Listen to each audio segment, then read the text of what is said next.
Okay, so we're going to jump into the word here. We'll be in 1 Kings. Now, if you were here last week, we hit some of this ground last week. We're going to hit it again. We're going to go to different places with it. This is the classic kind of, I'll say, children's church, Sunday school. You've heard this a million times. You've seen this on VeggieTales. This is the story of Solomon, who as you know, is one of the sons of David, and he's now heir to the throne that David was sitting on. And Solomon has been newly commissioned, newly ordained into this kingship. He's the ruler of Israel and Judah, the combined kingdom, and he's a young man. We don't know exactly how old he is. Some scholars believe maybe about 20 years old or so. And Solomon has this dream. So we'll pick it up in 1 Kings chapter 3, verse 5. In Gibeon, the Lord appeared to Solomon in dream. Wait, I'm sorry. I can do us better than that. There it goes. In Gibeon, the Lord appeared to Solomon in a dream at night, and God said, "Ask what you wish to give me." God said to Solomon in a dream, "Ask what you wish to give me," or ask what you wish me to give to you, rather.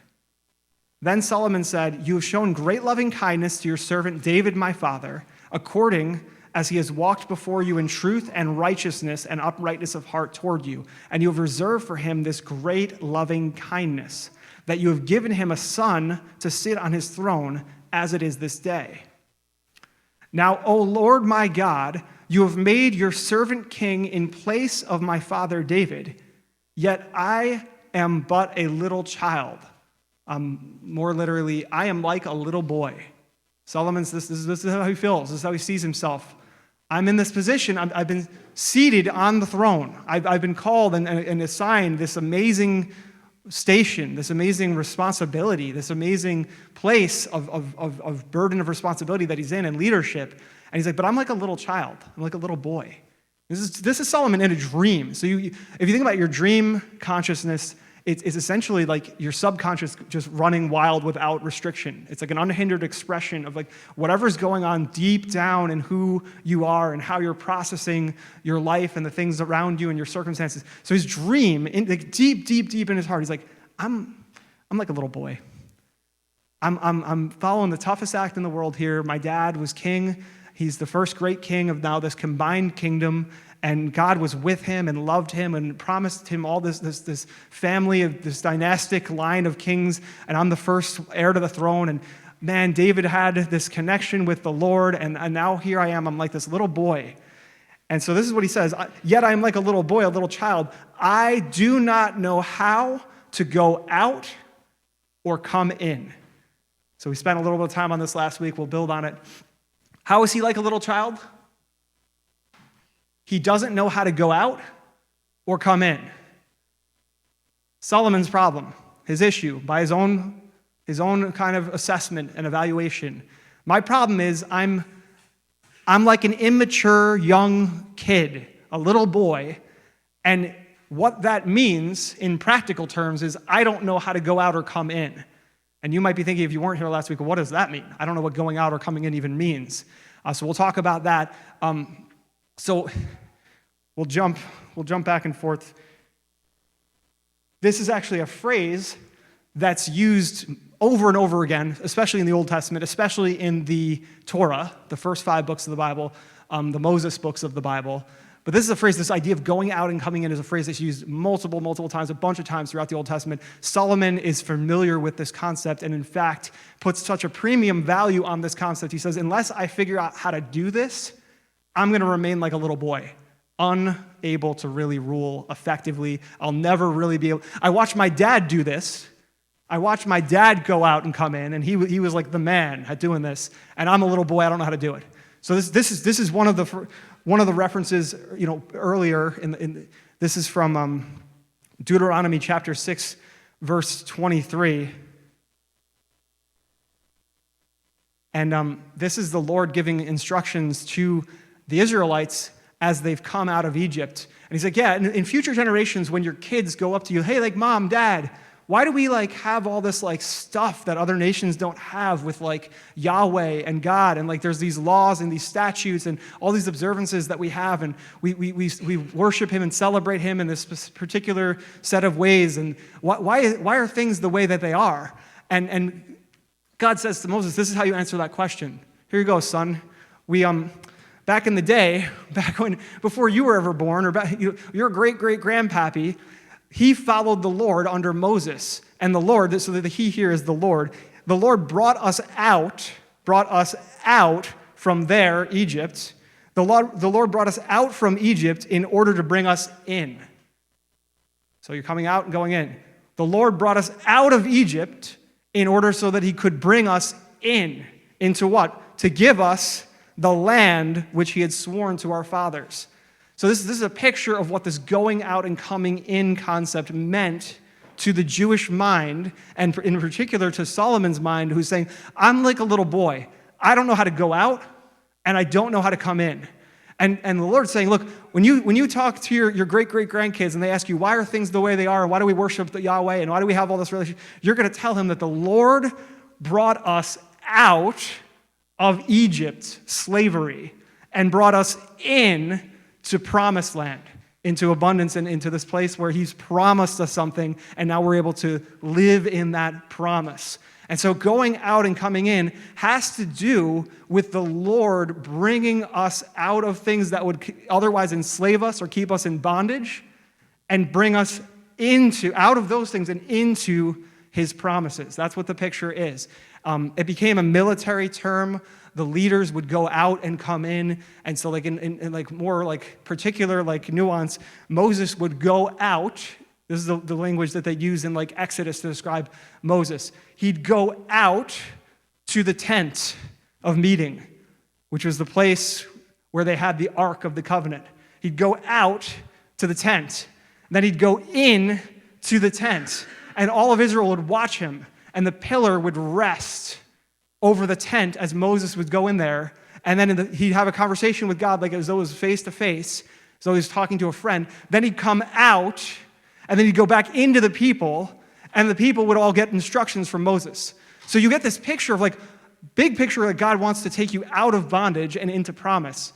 Micro level picture, he wants to raise up particular people that know how to do this with the Lord. They know how to connect with the Lord and then bring what they're carrying from the Lord into their circumstance. That's how he does it. You're going out and coming in, both out of slavery and into promise, but you're also going into his presence and taking his presence out into the open. And so both are true in this kind of interesting play on words that they use. So let's keep going. We'll go back to 1 Kings. We're going back to Solomon, Veggie Tales time.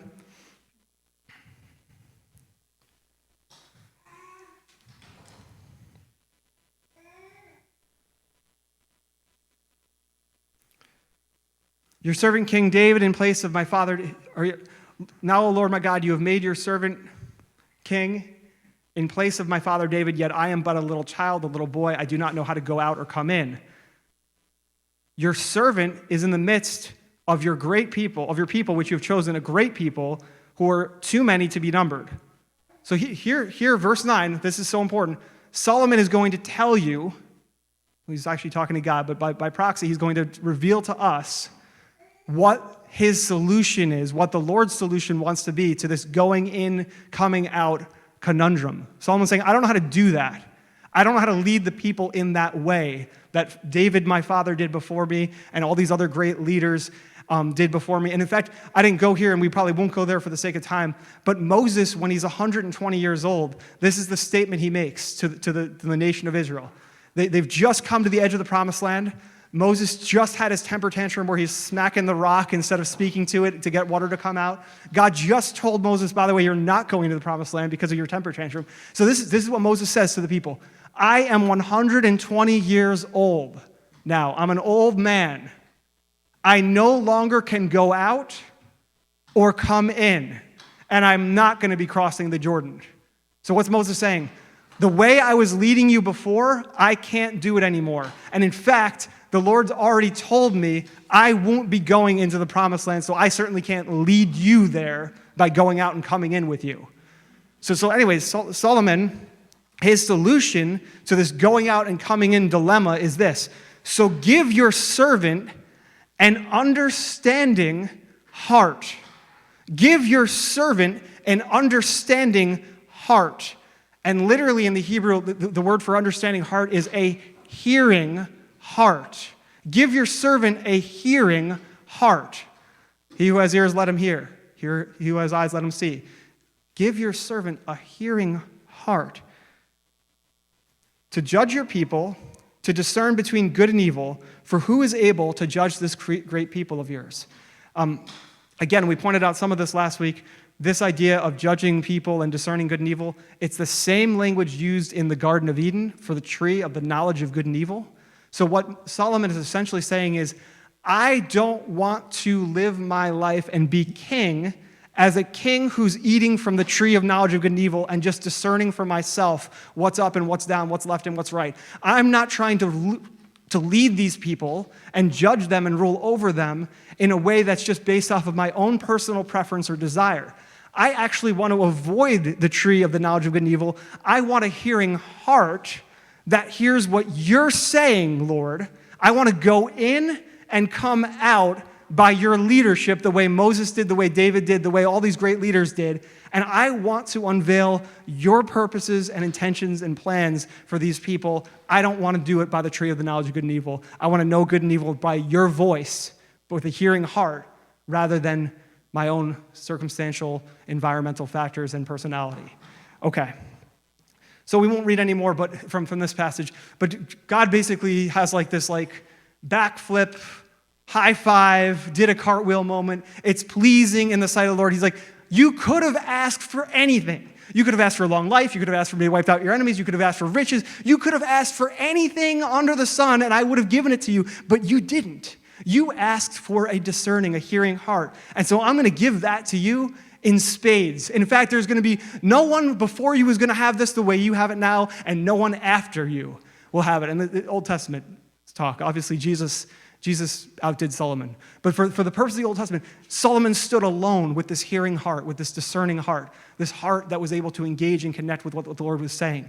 And anyways, he's like, not only am I going to do that for you, but I'm also going to make you really rich. I'm also going to make you really famous. And I'm also going to make it so that you have peace and prosperity in the land. Like all the things you didn't ask for, but you couldn't have, they're all going to be almost like byproducts of the fact that you asked for the best thing. It's almost like a Martha, Martha moment. Martha, Martha, you've concerned yourself with many things, but only one thing is required. Mary has chosen the better part, and it will not be taken from her. This is kind of like that, where God is saying, you could have picked all the things, but you picked the one thing, which is to connect with me, have a heart that hears me.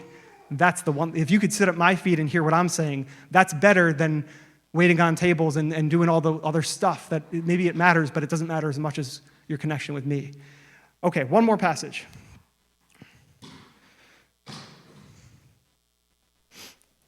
So like I said, if you were here last week, I preached on most of what we said already, today at least. Rach and I, so here, go ahead and get your judgment, whatever. Guard your heart from judgment, that's what I should say as your pastor. We watch a show, maybe you're familiar with it, maybe you're not, called The X-Files. We don't watch every episode, some episodes we skip for various reasons, but we're watching this show called The X-Files. I'm watching the show Sunday night, and no kidding, it just happens to be a show where the main antagonist of that episode was this Bible thumper. And so he's quoting Bible throughout the episode, but 10 minutes of the episode, he quotes a verse. They put it up on the screen and everything, and it says, going out and coming in. You will be blessed going out, and you'll be blessed coming in. And we're watching this show, and we're looking at each other, it's crazy. I actually had a dream last night about me preaching this idea of going out and coming in, and I had already preached it once, and the people were like, why are you preaching this again? And I just felt like in the dream, the conversation was because the people need to hear this more. So I don't know, it's weird that it's X-Files, it's weird that it's a dream, but I think there's something here that we're supposed to not skip over. So I want to linger for a minute and make sure we get this. This is Numbers 27. Then Moses spoke to the Lord, saying, "May the Lord, the God of the spirits of all flesh, appoint a man over the congregation." Okay, so Moses is lining up his successor. Okay, he's about to retire. Remember, he's 120 years old. He can no longer go out and come in, so he needs someone to take over. May the Lord appoint a man over the congregation who will go out and come in before them, who will lead them out and bring them in, so that the congregation of the Lord will not be like sheep which have no shepherd. So this going out and coming in, he's like, I need someone that's going to do this in a way that they are being almost like propelled and led as a leader. First, as a leader, they need to go out and come in for themselves. And then once they've gone out and come in for themselves, they'll now be positioned and equipped so that they can help other people go out and come in. Because if this doesn't happen, it'll be like the people of Israel are sheep without a shepherd. I lied. There's one more verse or one more passage we're going to jump around.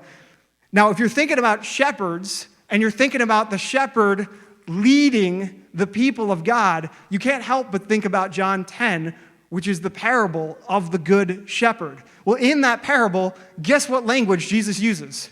First, he says this in verse 3 of chapter 10. To him the doorkeeper opens. Who? The good shepherd, who is Jesus. The good shepherd, Jesus, the doorkeeper opens the door, and the sheep hear his voice, and he calls his own sheep by name and leads them out. When he puts forth all his own, he goes ahead of them, and the sheep follow him because why? They know his voice. They have a hearing heart. Skip down with me now to verse 9. What else do? They go out, they follow his voice, they know his name. Jesus calls them each by name, they know the shepherd's name, or the shepherd's voice. Verse 9, I am the door. So Jesus is simultaneously the good shepherd and the door, the means by which we go out and come in. I am the door. If anyone enters through me, he will be saved and will go in and out. We will go in and out and find pasture. What's pasture? It's kind of like promise. It's kind of like going into the promise. It's kind of like getting the nourishment and the provision and the things that God wants for you to have. It's like that. But you're not doing it in your own strength. You're not doing it just because it happened by accident. You're doing it because you're going through, you're listening to the voice of the good shepherd who knows your name. And when he starts leading you, you start following. And you're able to go through the gateway of Christ into the promised land, in and out, and find pasture.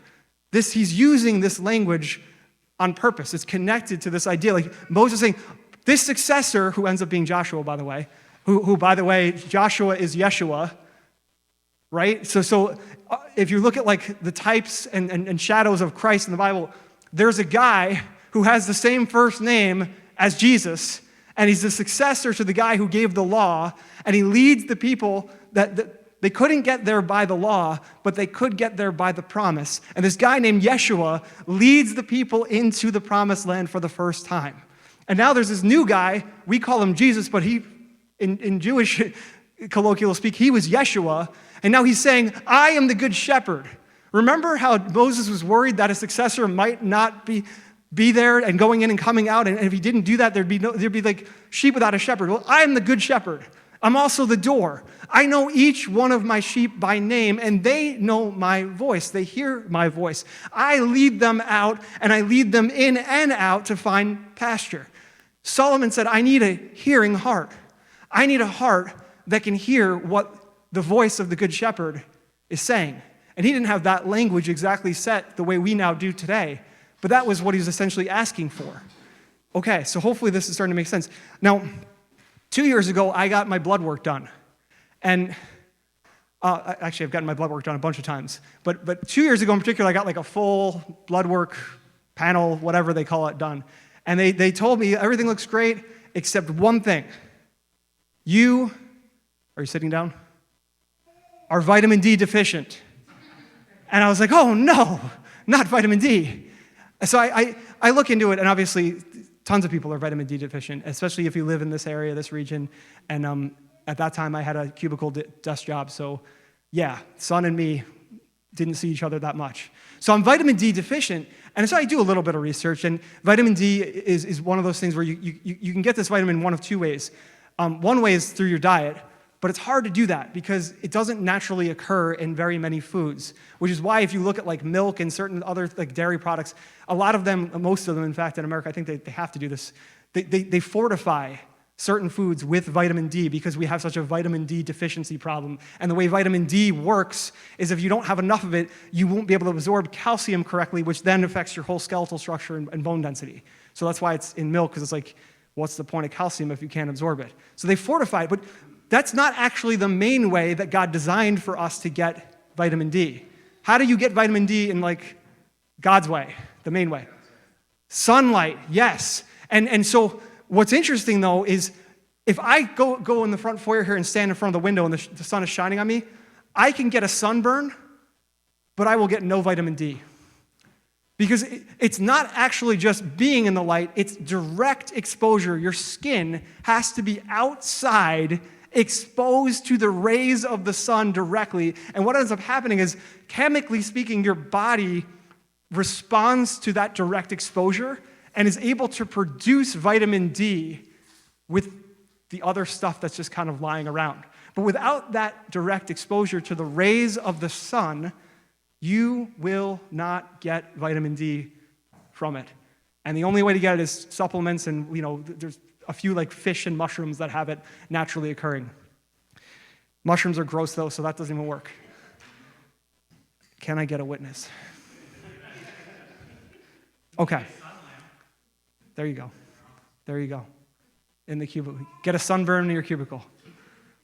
So, okay. Why did I tell you the vitamin D story? So I'm going through this like journey. I'm like this 2-second Google search. And I read about it, and like God speaks to me. Because I'm reading the statistics, and it's like some huge percentage of Americans are vitamin D deficient. Like some like crazy percentage of people are walking around with some form of vitamin D deficiency. And God speaks to me and says, yeah, my church is spiritually vitamin D deficient. And what he meant by that, and what I knew right away, they know all about the sun. In fact, they walk by it and see its effects all the time. They see his effects all the time. They believe in the power of the sun. But they don't actually spend a whole lot of time with direct exposure, skin to skin. They don't actually expose themselves to his radiance that often. And what it's done is it's created deficiency in the nourishment of the body of Christ, where we've become spiritually vitamin D deficient. And ultimately, if you're vitamin D deficient in a severe sense, you end up with like muscle weakness and bone density issues and fatigue, and just generally like it drains you and makes your frame and your foundation, it basically weakens the whole thing until you get sick and have other problems. But yeah, God's saying this to me, like the church, not all of it, not everyone in the church, not all the time, but just the same way, like not everyone, but some huge percentage of people in the church are actually deficient in getting direct exposure to the radiance of the sun. And I don't mean S-U-N, I mean S-O-N. And so anyways, this becomes this picture to me like, okay, Solomon is like a little boy by his own self-evaluation. And he needs a heart that can somehow hear God and be humble enough and open enough to be exposed to what God is saying and receive it. And David and was like this worshiper and this guy that was like obsessed with like the presence of God. And like when he became king, the first thing that he did as king, he didn't say, all right, we're going to go to war and we're going to wipe out the Philistines and we're going to do this and that. The first thing David does as king is he's like, we didn't seek the ark in the days of Saul, but we're going to now. Like in his inaugural address, he says, we're going to go bring back the ark, the presence of God, and we're going to set it up in Jerusalem, in our capital city, and there's going to be a place where anybody can go in and worship around the presence of God, the ark, whenever they want. And in fact, he sets this thing up, and even Gentiles were allowed to go in. It was like this groundbreaking, didn't fit the script, didn't fit what Moses did or anyone else did. Like he like tapped into like heaven.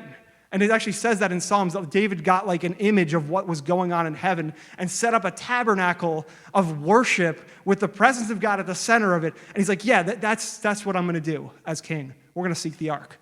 And even Moses, like I said, he'd go into the tabernacle, the tent of meeting, and then he'd go in and come out, and go in and come out, and the people would watch, and they'd see the pillar, the presence of God, rest. And Moses was talking to God and hearing his voice face to face like a friend does.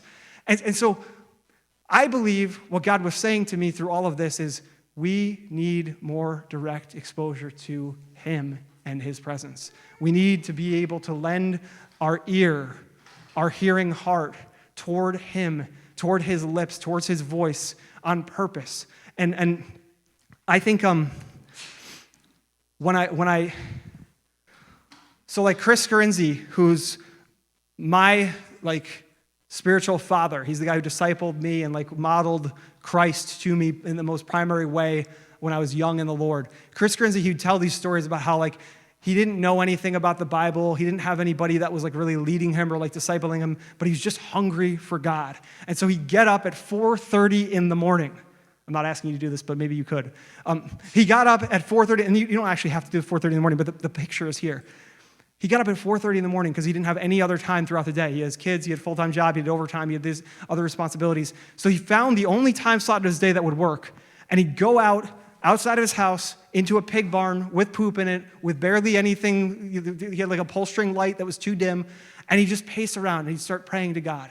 He'd start talking to the Lord. He wouldn't know what to pray, he wouldn't know what to say, but he would just start talking to God until something would connect. And sometimes it felt like it was empty. Sometimes it felt like he was just doing nothing. But every once in a while, he'd feel like he was somehow connecting with the glory of God. And over time, God started speaking to him and started leading him. And he was learning. He probably didn't know this language because he didn't know the word at all. He was going in and coming out. And that's where his whole ministry was birthed from. And now there's a handful of churches that he's apostolically overseeing and all that. But anyways, I heard him tell these stories. And as a young man, I was about 20-ish years old at that point. I remember being I don't know how to do that, but I know how to turn music on. So I'd close my door, I'd turn off the lights, and I'd blast my heart of worship 90s Christian music in the early 2000s. And I'm bad at singing, and I didn't know many worship songs, but I'd close my eyes and I'd sing to the Lord. And sometimes it felt empty, and sometimes it felt like nothing was happening, but every once in a while, I could feel the joy of God rest on me. I could feel the presence of God rest on me. I could start to hear, I got glimpses of things that I was is this from God? Is this from me? And in my early days of ministry, I remember there were times we started a college outreach at Binghamton University, and nobody would ever come to the meeting. So it would just be me and 2 other people that were helping lead this thing. But God showed me a set of meetings through this prayer time, through this prayer class. And I did exactly what he showed me to do. And we went from having no one to then my little brother got saved, his 2 friends got saved, a handful of other people got saved. And also we went from nothing to not a huge number, but something. And near and dear to my heart, my own family member found Christ through this time. And again, I didn't have this language then, but here's the thing, you don't actually need the language. The language just helps you formulate the thought. What I was doing is I was getting some much needed vitamin D synthesis happening. I was exposing myself to his radiance.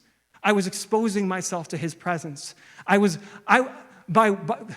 We enter in through the gates by thanksgiving. We enter in through the courts with praise, which is a musical term for singing celebratory songs to the Lord about how good he is and how much you appreciate him. And you enter in through thanksgiving and through musical praise, but ultimately what you try to do, what the goal is you're opening your heart to him. And as you do that and you open your heart to him, you're giving him access to speak to you, and now you're actually lending your ear, your spiritual ear, to hear him.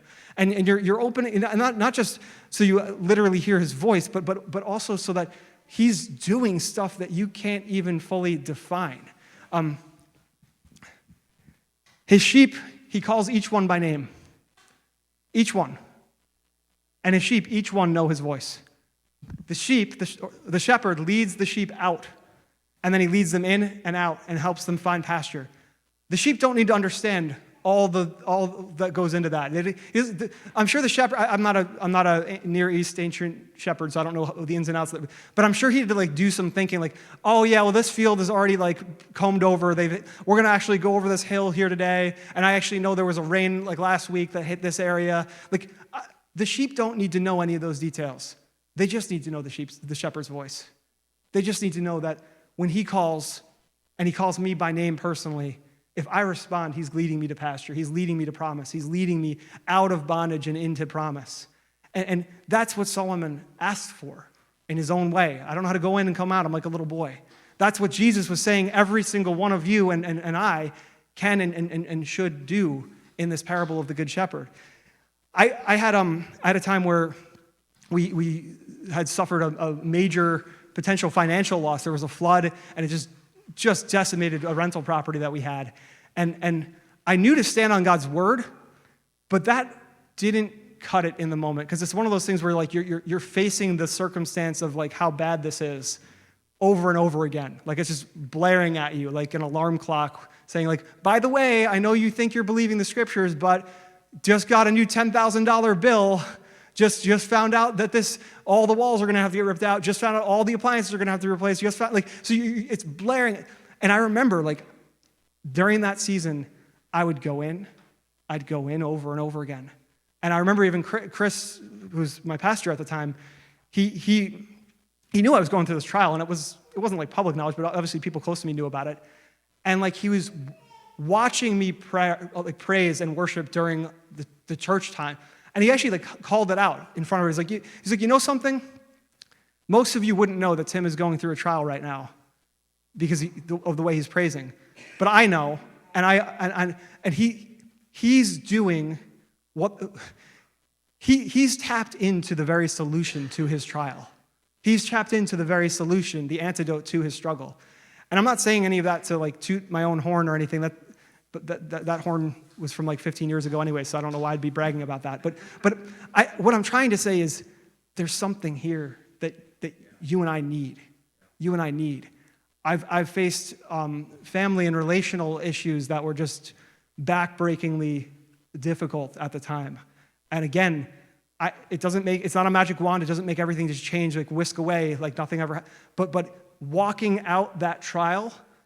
So like there was a season where the Israelites, they were coming out of Egypt.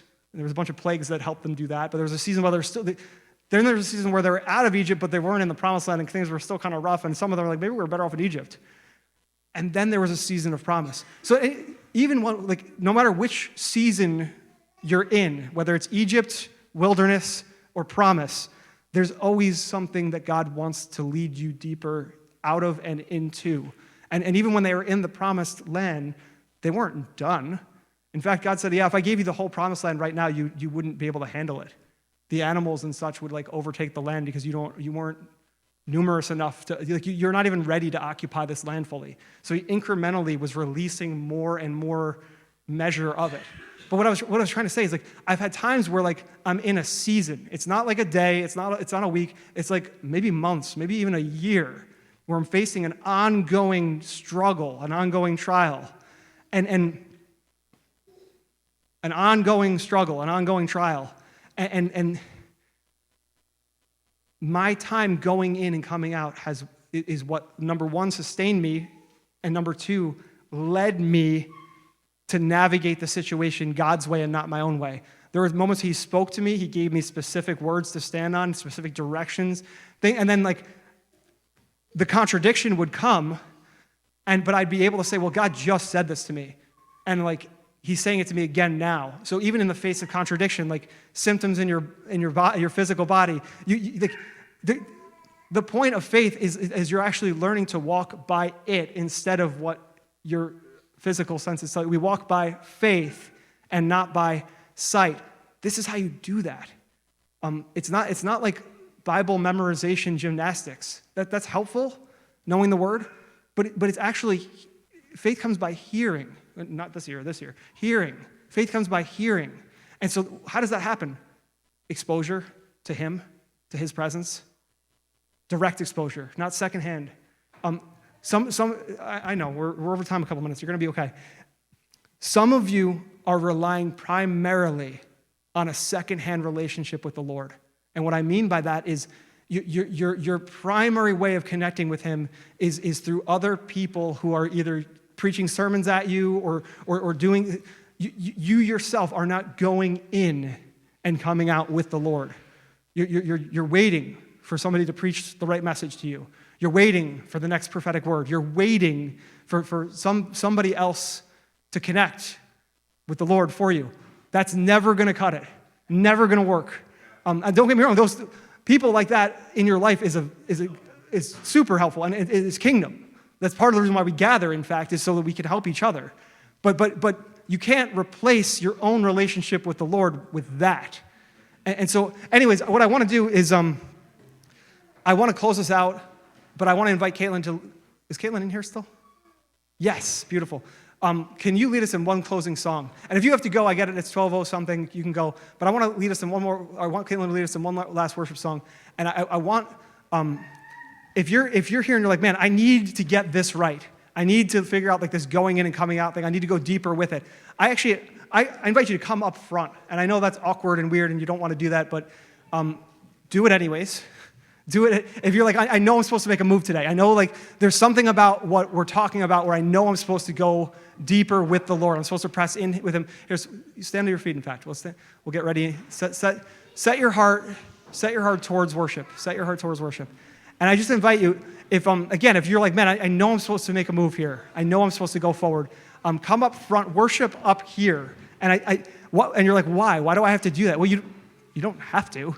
But I think there's like this call. And like if in your heart you're willing to respond and you're willing to like almost like sacrifice some dignity or some pride or whatever it is and say, man, I don't care what it costs. I need God in my life more deeply. I need to learn how to connect with him. I need to break through in this area where it's not a secondhand relationship. It's me and him and direct exposure to his radiance. Again, I invite you to come up.